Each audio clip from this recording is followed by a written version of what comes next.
इसी के साथ में क्योंकि करनी सेना के जिलाध्यक्ष संजय सिंह भी हमारे साथ में मौजूद है, भदौरिया जी आपसे मेरा सवाल रहेगा कि मैनपुरी की जब हम बात करते हैं तो विकास और उद्यम क्षेत्र में मौजूदा स्थिति में मैनपुरी को आप किस स्थान पर देखते हैं? देखिए, मैनपुरी को मैं इस समय उद्योगों की स्थिति से देखूं और विकास की स्थिति से देखूं तो ये पिछड़े जनपदों में से ही एक है, क्योंकि कोई बहुत बड़ी इंडस्ट्रीज वहाँ पे नहीं है। आज भी हमारे यहाँ के जो युवा हैं वो रोज़गार के लिए उनको दिल्ली या कोई भी मेट्रो सिटीज़ होती है वहाँ जाना पड़ रहा है। उसके लिए सरकार को मैं धन्यवाद करना चाहूँगा कि पिछले 10 सालों के अंदर मैनपुरी के अंदर चाहे वो 4 लेन्स की व्यवस्था की गई हो, चाहे वो एक्सप्रेस वे वहाँ से निकला हो, या वहाँ पे means of transportation and communication जो वहाँ पे इंक्रीज़ हुए हैं। मैं अब आज की डेट में ये कह सकता हूँ कि मैनपुरी तैयार है नए इन्वेस्टमेंट को लेने के लिए। वहाँ पे आप देखो कि वहाँ पे चावल की बहुत अच्छी उपज होती है, मूंगफली की बहुत अच्छी उपज है, लहसुन के लिए मैनपुरी विख्यात है। तो मैं जो भी हमारे इंडस्ट्रियलिस्ट हैं, जो भी मुझे इस मंच के माध्यम से देख पा रहे हैं या सुन पा रहे हैं, मैं उनको कहना चाहूँगा आज उत्तर प्रदेश के अंदर क्राइम फ्री स्टेट हो गया है। जो कभी बीमारू राज्य की श्रेणी में आता था, जहाँ हमारा कंपैरिजन बिहार से किया जाता था, तो मैं उसके लिए थैंकफुल हूँ उत्तर प्रदेश पुलिस का, जिन्होंने बहुत ही ज़्यादा इम्प्रूवमेंट हुआ है लॉ एंड ऑर्डर में। तो मैनपुरी तैयार है आप लोगों के, सब लोगों के सहयोग से, और जो सरकार ने काम किया है लास्ट लगभग 10 साल के अंदर, तो मैनपुरी तैयार है नई इंडस्ट्रीज का स्वागत करने के लिए। जो भी मेरी बात को सुन सकता है और उनसे मैं यही आग्रह करूंगा कि वो आएँ और विकास पथ के इस मार्ग पर, उत्तर प्रदेश की समृद्धि के मार्ग में मैनपुरी का जो भी योगदान बन सकता है, चीप रॉ मटेरियल और वहाँ पे सस्ती लेबर उपलब्ध है, आप लोग आएँ और उसका फ़ायदा उठाएँ।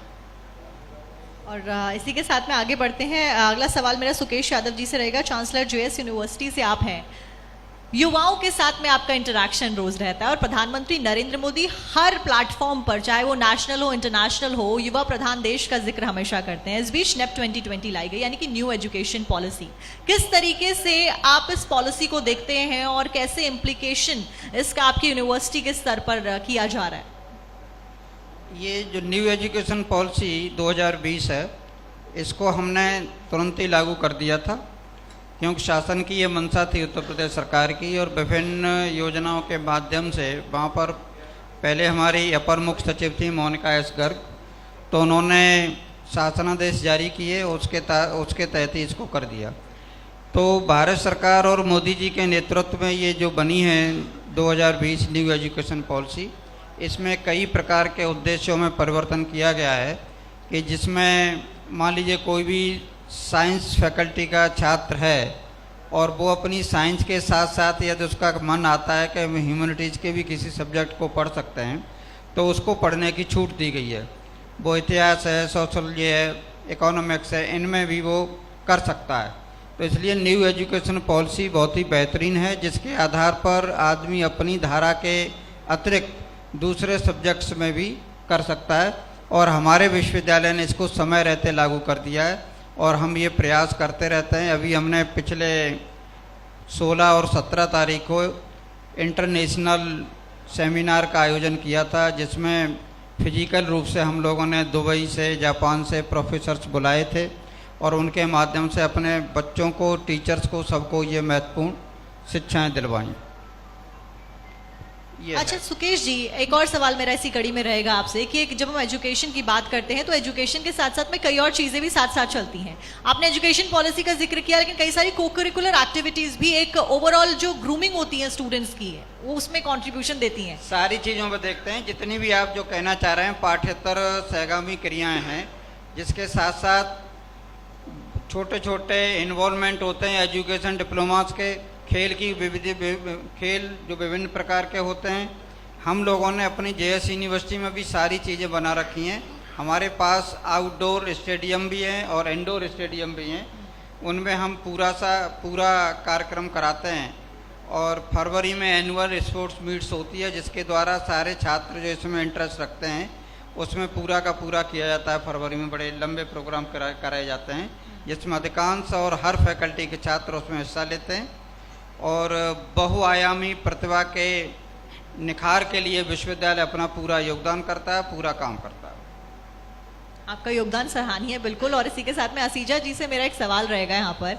मिस्टर असीजा, आप तमाम पदभार संभालते हैं, बड़ी जिम्मेदारी आपके कंधों पर है। इसके बावजूद आप एक आम व्यक्ति की तरह बाइक पर घूमते हुए नजर आते हैं और लोग इसकी चर्चा बहुत करते हैं, ऐसा क्यों? देखिए, इसको या तो आप ट्रिक समझ लीजिए कि कम इन्वेस्टमेंट में अच्छा रिवार्ड है, या इसको आप अगर ट्रिक नहीं माने, वैसे ये ट्रिक है भी नहीं। देखिए,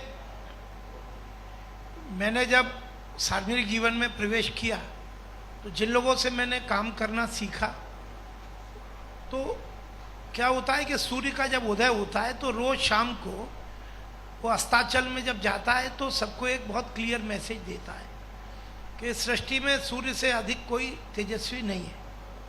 तो इतना तेजस्वी भी शांतता से, बड़ी शालीनता के साथ संध्या को अपने ढलता है। तो जब जो आदमी जैसा होता है उसको वो स्थिति 100% नहीं अवेल कर सकता है। तो जब मैं पहली बार चुनाव जीता था, उससे पहले मैं स्कूटर पे चलता था। चुनाव जीतने के बाद अचानक से परिस्थितियां बदल गई, सरकारी जीप मिल गई। तो मुझे 2-3-4 महीने में समझ में आ गया कि ये जीप मुझे नहीं मिली है, वो हमारी को जो पद है उसको मिली है। और फिर ये भी समझ में आ गया कि ये पद पहले इनके पास भी था, उनके पास भी था। तो सामान्य रहने में सुविधा भी है। अभी क्या है कि मेरे पास गाड़ी भी है, मैं आगरा तो नहीं जाता 2 व्हीकल से, लेकिन मैं सामान्य सहज बात बता रहा हूँ कि फिरोजाबाद जैसी बनावट का कोई भी शहर हो तो वहाँ तो मोटरसाइकिल या स्कूटर सबसे मुफीद है। अब मैं आपको उदाहरण दे देता हूँ। डॉक्टर राधा मोहन दास अग्रवाल जो अभी माननीय राज्यसभा सांसद है, वो गोरखपुर में स्कूटी पर चलते थे। माननीय लक्ष्मीकांत वाजपेयी जी जो हमारे कई बार मंत्री रहे, हमारे माननीय प्रदेश अध्यक्ष रहे, अभी हमारे माननीय राज्यसभा के वो हैं सदस्य हैं, वो भी स्कूटर पे चलते हैं। रामबाबू हरीश जी माननीय मंत्री थे आगरा में, वो स्कूटर पे चलते थे।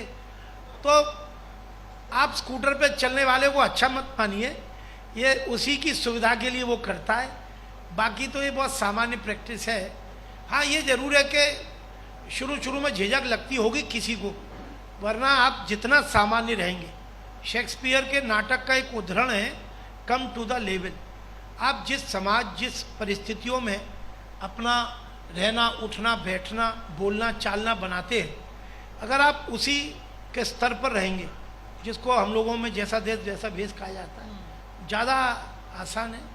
तो ये कोई ऐसी चीज़ नहीं थी, किसी ने आपको कुछ बता ही रखा है मेरे बारे में ऐसा। ये आपका बड़प्पन है कि आप इसे सामान्य बात बता रहे हैं, नहीं तो लोग अक्सर इस पद के लिए पहुंचने के लिए तमाम मेहनत करते हैं और मेहनत करने के बाद उसका बेनिफिट भी बाकायदा उठाते हैं। लेकिन ये आपका बड़प्पन है और इसी के साथ मैं तालियां चाहूंगी लोगों को बजाने के लिए।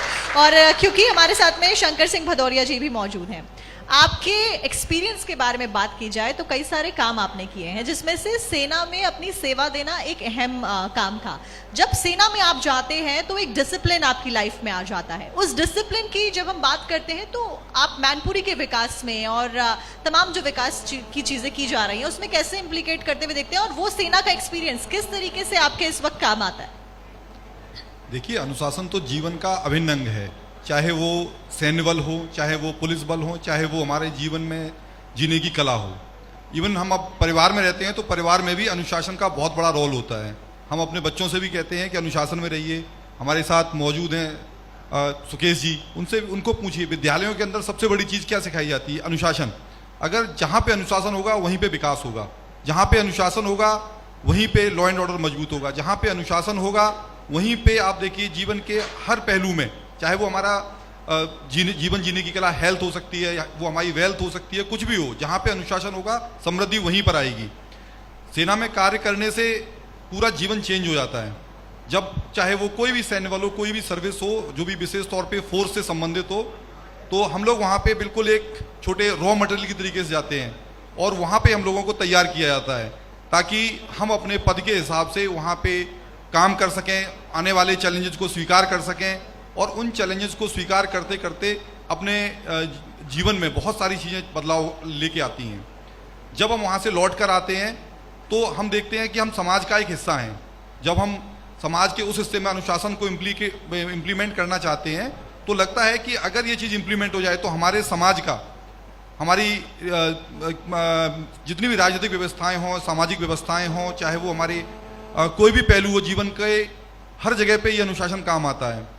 और मैनपुरी के विकास के लिए बात करूं तो मैं युवाओं में अनुशासन का जो होना चाहिए वो अब धीमे धीमे आ रहा है, क्योंकि पूर्ववर्ती जो सरकारें रही हैं उसमें राजनीतिक हस्तक्षेप बहुत ज़्यादा रहता था, कानून व्यवस्था के ऊपर, लॉ एंड ऑर्डर के ऊपर, पुलिस के ऊपर भी बहुत ज़्यादा प्रेशर रहता था।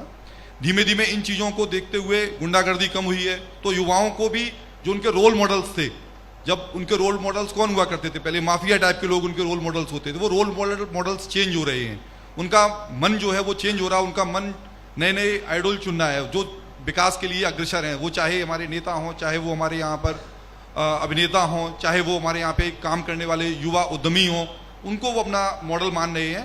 तो ये एक बहुत बड़ा बदलाव मैंने देखा है, और अगर अनुशासन रहेगा तो ये बदलाव पूरे प्रदेश में और देश के लिए बहुत ज़्यादा सही सिद्ध होगा।